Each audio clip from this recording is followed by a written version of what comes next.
Bem, olá! Você quer ouvir alguns boatos, lendas e teorias interessantes? Temos tudo o que você precisa. Tem uma pergunta que é tão estranha quanto importante. Você já viu aqueles adesivos redondos nas caixas de correio do seu bairro? Sabe, aqueles que são do tamanho de moedas? Esses adesivos são feitos de plástico refletivo fino ou de papel velho. Há uma explicação bastante lógica para sua presença. Acontece que as pessoas têm colocado indicadores em caixas de correio, meios-fios, calçadas, postes de luz ou árvores por vários motivos. Por exemplo, equipes de estradas, empresas de serviços públicos ou topógrafos às vezes precisam marcar áreas em que trabalharam. Mas os moradores desconfiados, que não estão familiarizados com o propósito das marcações, geralmente chegam à conclusão infundada de que elas devem ter alguma conexão com atividades criminosas recentes da vizinhança. Portanto, não se preocupe com esses adesivos. Na verdade, não faz muito sentido para os bandidos marcar uma casa com algum tipo de símbolo quando eles poderiam registrar o endereço com a mesma facilidade. E com a tecnologia atual, eles podem se comunicar quase instantaneamente por e-mail ou mensagem de texto. Portanto, não há necessidade de usar adesivos. O próximo é para os fãs de fast food. As últimas e suculentas fofocas do setor estão se espalhando mais rápido do que ketchup em batata frita. De cardápios ultra secretos a lançamentos por tempo limitado, os restaurantes estão fazendo tudo o que podem para dar aos seus clientes algo a mais para comer. E quando se trata de agradar seus fãs fiéis, o Burger King faz isso com muito sucesso.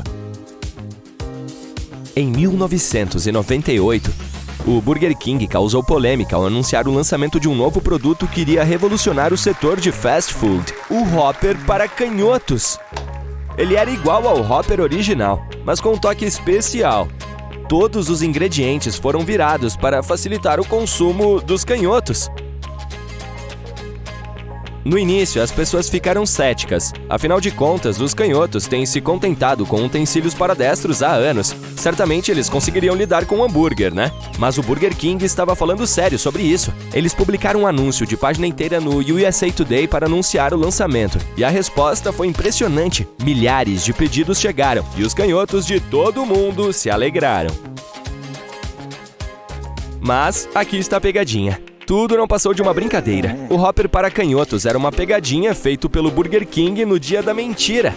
O anúncio afirmava que o novo hambúrguer havia sido especialmente projetado para maximizar o sabor e evitar a perda de sementes de gergelim para os canhotos. Até mesmo a distribuição do peso das coberturas foi cuidadosamente considerada. E enquanto algumas pessoas caíram na pegadinha, outras viram o lado engraçado da piada.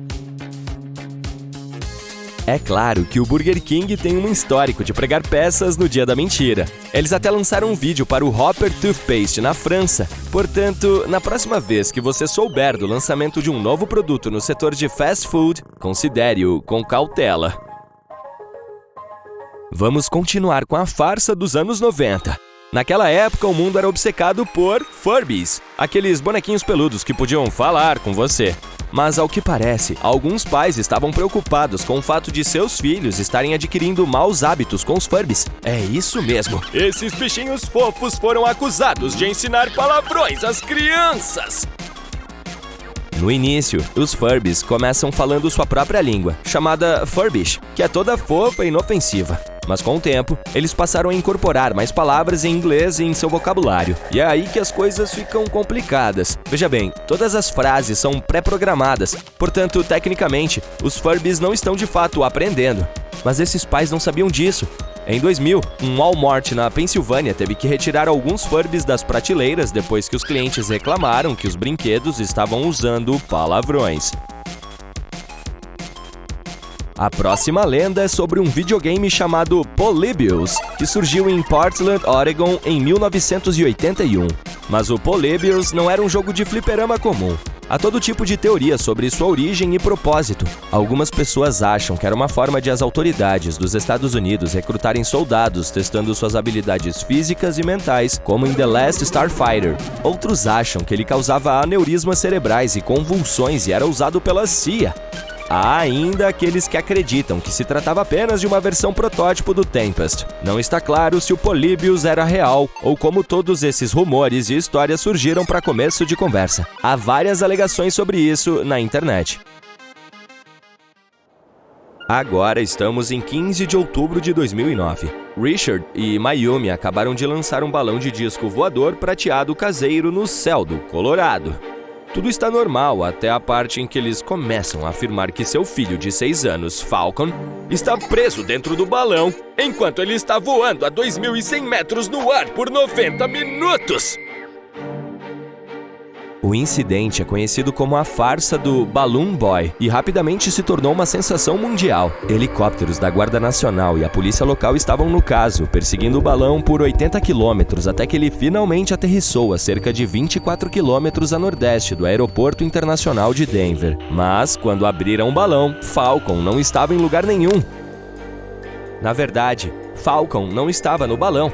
Ele estava escondido no sótão de sua casa o tempo todo. Seus pais haviam encenado tudo como um golpe publicitário. Ops! Richard Heene acabou se declarando culpado de tentativa de influenciar um funcionário público e passou 90 dias na cadeia, enquanto sua esposa, Mayumi, cumpriu 20 dias de prisão. No entanto, eles chamaram a atenção da mídia e das pessoas. E olha só pra gente agora! Estamos falando deles depois de todos esses anos. Vamos pular para 2012, o ano em que o mundo deveria finalmente se despedir e encerrar sua existência de 4 bilhões de anos. É claro que nada aconteceu, e ainda estamos aqui. Naquela época, esse era um assunto muito discutido. Então, de onde surgiu essa ideia de o mundo acabar em 2012? Tudo começou com os antigos sumérios, que supostamente descobriram um planeta chamado Nibiru, que estava vindo direto para nós. Só que, parece que isso deveria ter acontecido em 2003 e, bem, ainda estamos todos aqui. Mas isso não impediu que a data do juízo final fosse transferida para dezembro de 2012 e vinculada ao fim de um ciclo do calendário Maia. O calendário Maia simplesmente entrega os pontos depois de 2012? Não, é como o calendário de sua cozinha. Ele continua ali. O dia 21 de dezembro de 2012 marca o fim de um período de contagem longo, mas depois volta a funcionar normalmente com o início de outro período de contagem longo. Portanto, não jogue fora o calendário Maia ainda. Em 1912, Charles Dawson afirmou ter encontrado o elo perdido entre macacos e humanos. Ele disse que havia desenterrado alguns fragmentos de crânio em Piltdown, East Sussex. Foi declarado que essas peças pertenciam a um ancestral humano de 500 mil anos atrás. Mas os ossos não pertenciam a nenhum ser humano primitivo previamente desconhecido. Na verdade, eram a mandíbula e os dentes alterados de um orangotango combinados com o crânio de um ser humano totalmente desenvolvido. Foram necessários 41 anos para que as pessoas finalmente descobrissem que tudo não passava de uma farsa. A farsa do Homem de Piltdown foi muito convincente porque, na época, os cientistas acreditavam que os cérebros grandes surgiram antes das dietas onívoras modernas. A falsificação tinha evidências que apoiavam essa teoria. Portanto, que isso sirva de lição para todos nós. Questione a fonte e não acredite em tudo o que você ouve ou vê sobre o assunto. Agora, prepare-se para o voo de sua vida com os milagrosos pinguins voadores!